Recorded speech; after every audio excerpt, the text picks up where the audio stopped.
The first option is by screen mirroring from an Android device.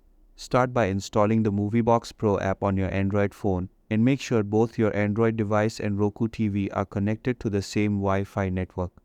Once that's done, open the Moviebox Pro app and play the content you want to watch. Then, swipe down from the top of your screen to access the quick settings menu and tap on the cast or screen mirroring icon. From the list of available devices, select your Roku TV. Your phone screen will now be mirrored and the Moviebox Pro content will play on your Roku TV. The second method is using AirPlay from an iPhone.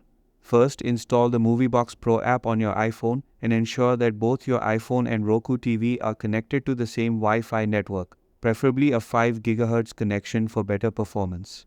Launch the Moviebox Pro app and start playing any video. Now swipe down from the top right corner of your iPhone to access the control center, tap on Screen Mirroring, and choose your Roku TV from the list. Your iPhone screen will be mirrored and the content from Moviebox Pro will be displayed on your Roku TV.